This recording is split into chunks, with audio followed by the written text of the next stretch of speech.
ప్రార్థన అనేది నిన్నేం చేస్తుందంటే మానసికంగా, శారీరకంగా, ఆత్మీయంగా దేవుని మాటలను రిసీవ్ చేసుకొని దాని ద్వారా ఆశీర్వాదాన్ని పొందడానికి నిన్ను సిద్ధపరుస్తుంది. సో ప్రేయర్ వాక్యము చదివే ముందు కానీ, వాక్యాన్ని ధ్యానించే ముందు కానీ ప్రార్థన చేసుకోవాలి. ప్రార్థన చేసుకున్నప్పుడు ఈ మైండ్ సెట్ ఒక రోజులో మైండ్ ఏమవుతుందంటే, ఒక రోజంతా దైనందిన జీవితంలో అనేక సవాళ్లను, అనేక సమస్యలను, అనేక విషయాల్ని మనం ఎదుర్కొన్నప్పుడు మన యొక్క మానసిక స్థితి ఆత్మీయ జీవితానికి దూరం అవుతుంది. మన యొక్క మనస్తత్వము దేవునికి ఇష్టమైన రీతిలో ఉండకుండా లోకరీత్యా శారీరకమైన మనస్తత్వంగా మారడం మొదలు పెడతాం. ఈ శరీర సంబంధమైన ఈ మనసు ఆత్మ సంబంధమైన మనసుగా మార్చే ప్రక్రియ ప్రార్థన. అర్థమవుతుందని చెప్పేది. ప్రార్థన చేసుకున్నప్పుడు ఏమవుతుందంటే ఇట్ విల్ ఎక్విప్ యూ, నేను సిద్ధపరుస్తుంది. సో వాక్యాన్ని నేర్చుకునే ముందు కూడా ఏం చెప్తామంటే ప్రార్థన చేసుకో. ప్రార్థన చేసుకున్నప్పుడు నీ ఆత్మ, నీ మనసు ఏకమై దేవుడు చెప్పే మాటల్ని తీసుకోవడానికి సిద్ధంగా ఉంటది. నీకు అర్థమవుతుంది. అదే నువ్వు ప్రార్థన చేసుకోకుండా చూడండి, సాధారణంగా చాలా మంది వాక్యం చదివే ముందు చాలాసార్లు చెప్తూ ఉంటాను నేను, what I learn from the mentors. నేను నేర్చుకునే మా ఆత్మీయ నాయకుల నుంచి, మంచి దైవ సేవకుల నుంచి నేర్చుకున్న మాటల్ని మీకు నేర్పిస్తున్నాను. ప్రార్థన చేసుకొని వాక్యం చదివినప్పుడు, ఆత్మలో ప్రార్థన చేసుకుని వాక్యం చదివినప్పుడు, నీ ప్రార్థన చేసుకుని వాక్యం చదివినప్పుడు, ఆత్మలో ప్రార్థన చేసుకొని కానీ, స్తుతి ఆరాధన ప్రార్థన చేసుకొని కానీ వాక్యానికి సిద్ధపడినప్పుడు అన్నీ కూడా సిద్ధంగా ఉంటాయి. 100% ఆ వాక్యపు లోతుల్లోకి పరిశుద్ధాత్మ దేవుడిని తీసుకెళ్తున్నప్పుడు you will have the capacity to travel with the Holi spirit. పరిశుద్ధాత్మ దేవుడు నేను తీసుకెళ్తున్నప్పుడు ఆయనతో సమంగా నువ్వు వెళ్ళగలిగిన శక్తిని ఎక్కడొస్తుందంటే ప్రార్థనలో వస్తుంది. ప్రేయర్ చేసుకున్నప్పుడు నువ్వు నేర్చుకునే ప్రతి మాట చాలా పవర్ఫుల్గా ఉంటుంది. ఇట్స్ సో మీనింగ్ఫుల్ అండ్ చాలా అర్థవంతంగా ఉంటుంది, లోతుగా ఉంటుంది, శక్తివంతంగా ఉంటుంది, దృఢంగా ఉంటుంది, బలంగా ఉంటుంది. అర్థమవుతుందా? అందుకనే బిఫోర్ రీడింగ్ ద వర్డ్, వాక్యం చదివే ముందు ఏం చేయాలా? ప్రార్థన చేసుకున్నప్పుడు మన హృదయము, మన మనస్సు దేవుని మాటలకు అనుకూలంగా మలచబడుతుంది. Everyday we have to clean our self. ప్రతిరోజు మనం మనల్ని ఏం చేసుకోవాలా? శుభ్రపరచుకోవాలి, పవిత్రపరచుకోవాలి, శుద్ధీకరించుకోవాలి. ఎందుకు అంటే ఈ మానవ లోకంలో ఉన్నంతకాలం, ఈ శరీరంలో ఉన్నంతకాలం, as long as we live in this flesh, ఈ శరీరంలో ఉన్నంత కాలం మనము ఈ యొక్క శారీరక సంబంధమైన, లోక సంబంధమైన ప్రభావం ఎక్కువ ఉండి దేవుని వైపుకి మనసు మళ్ళదాం. అందుకే మార్నింగ్ మనం సిద్ధపరచుకున్నప్పుడు ఆశపడుతుంది, వాక్యం వేళ ఆశపడుతుంది. చాలా మంది వాక్యం మీద ఆశ ఉండదు, డిజైర్ ఉండదు. అంటే లోన ఒకలాంటి బలమైన కోరిక ఉండదు. ఏదన్నా స్వీట్ తింటున్నావు అనుకో, ఎరా నీకు నచ్చిన స్వీట్ తింటున్నావు అనుకో, కొంచెం తాపం, కొంచెం తింటే బాగుంటుంది, ఇంకొంచెం తింటే బాగుంటుంది. 50 గ్రాములలో 150 గ్రాములు తినేస్తాం. ఎందుకు? తినాలనే. బలమైన కోరుకుంటుంది నీకు. ఇక్కడ ప్రార్థనకి బైబిల్ చదవడానికి వచ్చేటప్పటికి ఆ బలమైన కోరిక కనపడుతుంది. ఒక అధ్యాయం చదివేటప్పటికి రెండో అధ్యాయం చదవాలి అనే ప్రేరణ పరిశుద్ధాత్మ ఇచ్చిన నువ్వు మూసుకుంటావు. Simply ignore it. చదివితే బాగుంటుంది అని అనిపించిన చదవం. ఎందుకు? నువ్వు ప్రార్థనలో సిద్ధపడలేదు కాబట్టి. సిద్ధపరిచినప్పుడు ఏమవుతుంది? ఆటోమేటిక్గా ఒక అధ్యాయం చదివిన తర్వాత నీకు ఆశ తీరదు. రెండో అధ్యాయం చదువుతావు, మూడో అధ్యాయం చదువుతావు, నాలుగో అధ్యాయం చదువుతావు. It happens. తృప్తిగా చదువుకొని లెగిస్తాం. Some times 10 chapters. ఎందుకు? నీలో ఉన్న ఆ చిన్న కోరిక ప్రార్థన వలన ఏమవుతుంది? బలమైన కోరికగా మారుతుంది. It connects the Holi spirit. పరిశుద్ధాత్మ దేవునితో నేను సంధిస్తాడు. పక్కన ఆయన చెప్తూ ఉంటాడు, ఏమని? ఇంకో అధ్యాయం చేతో బాగుండని. కానీ నువ్వు దాన్ని ఏకీపించావు. ఎవరు చెప్పారో కూడా నీకు తెలియదు. నీకు అనిపించిందో లేదో నాకు తెలియదు. But you simply ignore. అంటే ఆ బలమైన కోరిక నీలో ఎందుకు కలగట్లేదంటే ద లేక్ ఆఫ్ ప్రేయర్. ప్రార్థనలో నిన్ను ఏం చేయాలా? ఎక్విప్ అంటే సిద్ధపరచుకోవాలి, ఆయత్తపరచుకోవాలా. That is prayer. Prayer means, prayer అంటే అర్థం అది. అర్థమవుతుందా మీకు? నిన్ను సిద్ధపరుస్తుంది దేనికి?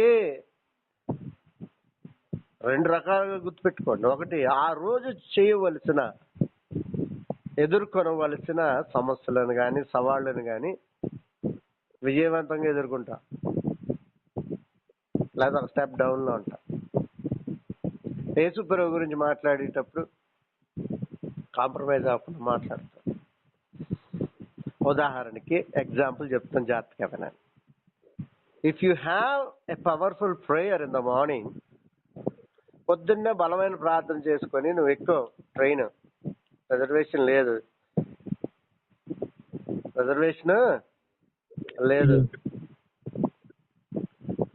టీసీ వస్తే అమలుకి అర్థం అని అనుకుంటావు.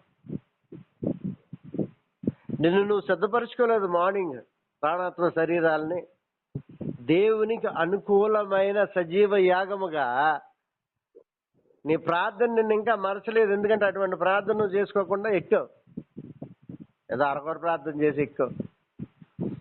టీసీ వచ్చాడు, ముగ్గురండి, ముగ్గురు ఉన్నారా? మనిషికి ఒక్కొక్కడికి 200 కట్టాలి, 600. ఒక 150 ఇస్తే ఏం అవసరం లేదంటే నువ్వేమైపోతావు తెలుసా? 150కి కాంప్రమైజ్ అయిపోతాం.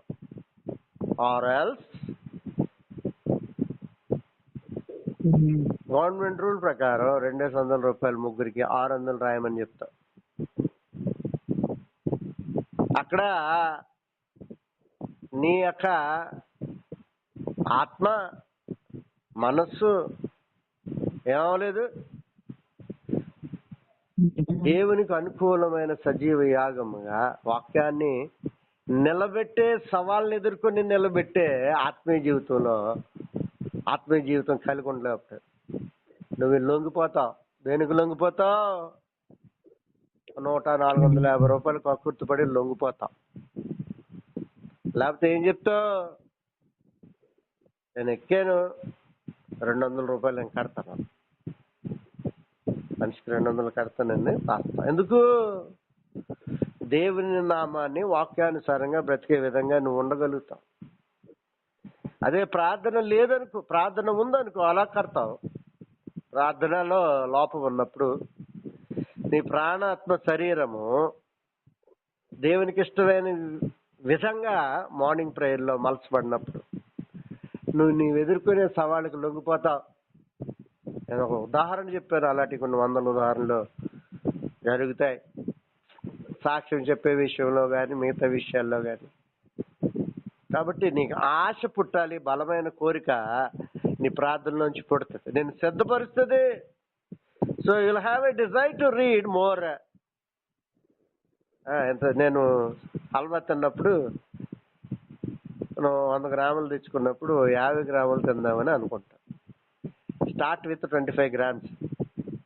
25 గ్రాములు అయిపోతుంది, 50 గ్రాములు అయిపోతుంది, ఇంకో 50 గ్రాములు టక్మని అయిపోతుంది. మొత్తం అంతా అర్థమవుతుందా? అది కోరిక. ఆ కోరిక శరీరంలో నీకు ఎలా ఆశపడుతుందో తినాలని, అదే ఆత్మీయంగా నీకేమవ్వాలి, కలగాల. ఈవెన్ దో యూఆర్ టోల్డ్, చెప్పబడినప్పటికీ నువ్వేం చేయవు, దాన్ని చెయ్యట్లా. కోరుకున్నప్పుడు ఏం చేస్తారు, బేబేగా ఒక ఇడ్లీ తిన్నావు, 2 ఇడ్లీ తిన్నావు, సాంబార్ ఏమారు బాగుంది, చట్నీలు బాగున్నాయి, ఏం చేస్తావు? తిండి తినేటప్పుడు చూడండి, 2 ఇడ్లీ తిన్న తర్వాత జాగ్రత్తగా గమనించండి, 3వ ఇడ్లీ తినాలి అని అనుకున్నావు అనుకో, ఏం చేస్తావు? స్పీడ్గా. కానీ వాక్యం ద్వారా ఇంకో పేజీ చదవాలనుకునేటప్పటికి చదవవు, ఇంకో అధ్యాయం చదవడానికి ఇష్టపడవు. నీకు పరిశుద్ధాత్ముడు చెప్పినా ఎవరు చెప్తారు నీకు చదవాలనిపించి? Simple ignore it. ఆయన అంత బాధపడతాడు మీద చదవం. చదవాలని అనిపించడానికి పరిశుద్ధాత్మ నేను ప్రేరేపించినప్పుడు ఆ బలమైన కోరిక ఎందుకు ఉండటం లేదంటే ద లెక్ ఆఫ్ ప్రేయర్, ప్రార్థన లోపం. మార్నింగ్ ప్రేయర్ అన్నది ఈ రోజు నువ్వు బ్రతకటానికి, దేవునితో అనుసంధానింపబడడానికి, ఈ లోకంలో ఉన్న సవాళ్ళను ఎదుర్కొనటానికి నేను సిద్ధపరిచేదే ప్రార్థన. That is the real meaning of the prayer. అర్థమవుతుందా? మీకు అర్థం అవట్లేదా?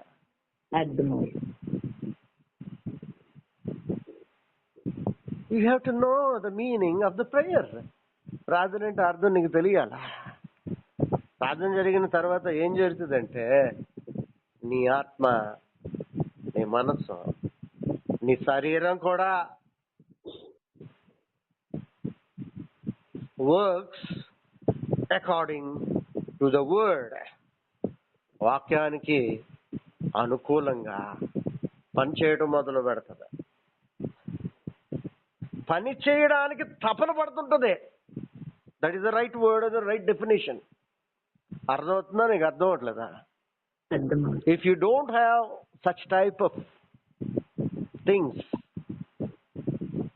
Are experiences in your prayer, నీ ప్రార్థనలో ఎటువంటి అనుభవాలు లేకపోతే అది సరి అయిన ప్రార్థన అని అనిపించుకోదు. అర్థమవుతుందా? నీకు అర్థం అవట్లేదా? నాకు అడుగుతున్నాను నేను. Just I want to talk about 3 విషయాలు 4 విషయాలు మాట్లాడదామని పరిశుద్ధాత్మ అంటున్నాడు. Talk about the prayer. Let them no the meaning of the prayer. ప్రార్థన అంటే ఏంటో వాళ్ళకి తెలియాల. ప్రార్థన గురించి మాట్లాడాలంట. హల్లెలూయా. సో ఇది ప్రార్థన యొక్క ప్రాముఖ్యత. సో ప్రేయర్ చేసుకొని శక్తిని పొందుకున్నాక దెన్ స్టార్ట్ రీడింగ్. అర్థమవుతుందా? అప్పుడు నీకు డిజైర్ కలుగుతుంది. ఏంటిది? తపన పడుతుంది,